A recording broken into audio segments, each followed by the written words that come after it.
여러분, 중국이 돈 풀기를 시작했어요. 이미 경제 위기가 아닌가 이런 진단이 나오고 있습니다. 여러분도 알다시피 돈을 풀 때는 이게 구매력이 없을 때 돈을 빌려서라도 써라, 뭐 이런 차원에서 돈을 푸는 거잖아요. 금리를 인하하고 또 지급 준비율을 낮추고 하는 건 말입니다. 그런데 지금 중국이 다른 나라들은 전부 다 긴축하면서 영국은 금리를 이미 올렸거든요. 대한민국은 이미 2번을 올렸고요. 미국도 테이퍼링을 하겠다면서 그것도 3월까지 테이퍼링을 끝내고 3월부터는 금리를 인상하겠다 이런 얘기까지 하는 차입니다. 이 와중에 중국이 기준금리를 인하를 했습니다. 이게 0.05% 인하했는데요. 원래 20개월 동안 3.85%였습니다. 그러던 것이 0.05% 인하해서 3.80%로 이게 인하한 겁니다. 물론 인하폭이 0.05%니까 그렇게 크지는 않다 이렇게 이야기는 할 수가 있습니다. 그렇지만 경제는 심리라고 했어요. 기조 자체가 기준금리를 인하해서 돈을 풀겠다 이런 생각을 한다는 자체가 경제에 대한 위기 또 경제에 대한 위험 이런 게 이미 상존해 있는 것 아니냐 이런 얘기까지 나옵니다. 게다가 기준금리만 인하하는 게 아니에요. 지금 연속적으로 인하를 하고 있는데 기준금리도 기준금리지만 중국은행의 지급준비율도 인하하고 있습니다.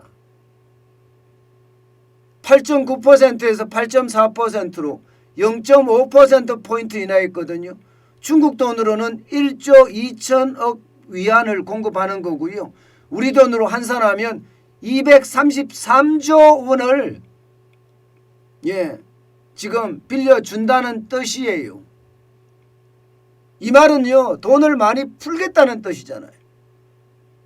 결국 말입니다. 중국은 세계 선진국들의 어떤 선방향이 아니라 역방향으로 지금 가고 있다는 겁니다. 역방향으로. 아니 전부 다 금리를 인상하려고 든다고요. 지금 보세요. 중국의 금리 보세요. 2019년 8월 20일엔 4.25%였습니다. 그러다가 2020년 4월 20일은 3.85%까지 낮췄거든요. 이게 20일간 쭉 가더니 다시 0.05%로 낮췄습니다. 이게 결국은 말입니다. 중국 내부에 심상치 않은 기운이 감돈다. 뭐 이렇게 평가할 수 있는 부분입니다. 사실 지난 6일까지만 하더라도 인민은행이 무슨 이야기를 했나 하면 대수망간하지 않겠다 이렇게 이야기했습니다. 지급 준비율을 이렇게 0.05% 낮추면서 대수망간하지 않겠다. 이 대수망간이라는 것은 물을 대량으로 푼다는 뜻이거든요. 쉽게 말하면 양적 완화 안 하겠다 이런 표현을 썼습니다. 경기 부양을 위해서 돈 안 풀겠다 이런 얘기였습니다. 그런데 지금 불과 10일 보름 지났나요? 보름 지나서 완전히 뒤바뀌는 그런 자체가 오니까 이거 봐라. 이거 뭔가 심상치 않은 기운이 감돌고 있는 것 아닌가? 이렇게들 이야기를 합니다. 게다가 말입니다. 지금 중국 지방정부도 그렇고요. 금융당국도 그렇고요. 그동안 부동산 업체에다가 돈을 꽁꽁 묶어놓고 집값이 많이 올라가면 안 되겠다 생각에 쉽게 말하면 긴축을 단행을 했습니다. 시진핑이 그렇게 단행을 했는데 이게 집값이 뭐 헝다그룹의 어떤 부채 위기가 터지면서 집값이 지금 엄청나게 떨어지고 있어요. 게다가 집이 판매가 안 되고 있어요. 판매가. 그러니 지방정부도 금융당국도 돈 빌려주라. 이거 돈 빌려주라. 예, 심지어는 말입니다. 돈 빌려주라가 아니라 주택구매 보조금까지 내걸고 있습니다. 주택구매 보조금까지. 여러분, 이것은요 결국 헝다발 부채 어떤 디폴트 위기가 지금 중국 내에 어떤 영향을 끼치고 있다는 이야기입니다. 결국 중국은요 전 세계가 양적 완화가 아니라 양적 축소를 단행을 하는데 중국만 양적 완화를 단행하는 그런 무리수를 두고 있다는 뜻입니다. 저는 이게 결국 말입니다. 중국을 위기로 몰아넣지 않을까, 저는 이런 생각을 어느 정도는 합니다. 왜냐하면요 여러분, 이렇게 되면 돈이 많이 풀린다는 뜻이잖아요. 안 그래도 지금 중국도 인플레이션에 대한 우려가 있습니다. 여러분, 지금 중국의 생산자 물가 상승률은요 1996년 이후 최고치를 달리고 있습니다. 10월 달에 13.5%가 올라갔거든요. 11월 달에 12.9%가 올라갔고요. 그야말로 생산자 물가가 그 어느 때보다 물가가 폭등하고 있다는 뜻이에요. 폭등하고 있다. 11월에는 12.9%로 좀 내렸지만 이 역시도 굉장히 높은 수치입니다. 어디 그뿐입니까? 소비자 물가는요. 소비자 물가는 2.3%라는 고공행진을 하고 있습니다. 2021년 1월만 하더라도 0.3%였던 것이 지금 11월에 2.3%까지 올라갔으니까 이거 만만치 않겠구나 이렇게 생각하거든요. 사실 생산자 물가가 올라가고 소비자 물가가 올라간 것은 원자재 가격의 상승 때문입니다. 여기에다가 돈을 많이 풀어서 실질적인 현장의 인플레이션 효과, 이것도 작동이 됐다고 이야기를 합니다. 이것도 원자재 물가가 폭등한 거 당연합니다. 에너지값 오르고 광물값 오르고 곡물값 오르고 다 올랐습니다. 그런데 돈을 많이 풀었기 때문이라는 그런 분석도 나오고 있거든요. 결국 말입니다. 이게 이렇게 되면, 돈을 이렇게 풀게 되면 결국 또 물가에 자극을 하지 않겠느냐, 이런 예상을 해요. 물가의 자극. 마치 말입니다. 이러면 여러분 생각을 해보세요. 이게 물가가 올라가고 인플레이션 우려가 있으면 일반적으로는 금리를 인상해서 통화량을 줄여가는 게 정상입니다. 통화량을 줄여가는 게. 그런데 지금 그런 방향이 아니라 마치 터키처럼 에르도안 대통령이 하는 것처럼 기준금리를 내리고 있습니다. 기준금리를 내리고 있으면 물가는 더 올라갈 수 있어요. 지금 터키 같은 경우는 물가가 20% 넘게 그야말로 폭등하고 있잖아요. 폭등. 그죠? 그래서 리라화가 어떻게 됐습니까? 리라화가. 터키의 화폐가 올 초 대비해서 50% 정도 무너졌어요. 50%. 절반가량 됐다는 거예요. 그러면 터키 리라로 100억 있던 사람이 지금 실제 화폐 가치는 50억이 됐다는 뜻이에요. 돈이 휴지 조각이 됐다는 뜻입니다. 그러면 중국은 괜찮을까? 중국은 생산자 물가가 사실 엄청 올라가잖아요. 생산자 물가가 올라간다는 것은 지금 소비자 물가가 올라갈 수 있다는 뜻이거든요. 게다가 중국의 통계는 솔직히 믿을 수가 없잖아요. 믿을 수가. 생산자 물가는 12.9%, 13.5% 올라가는데 소비자 물가는 1.5%, 2.3% 올라가고 있으니 이걸 뭐 어디까지 믿어야 될지 뭔가 언밸런스가 있는 것 같은 느낌이잖아요.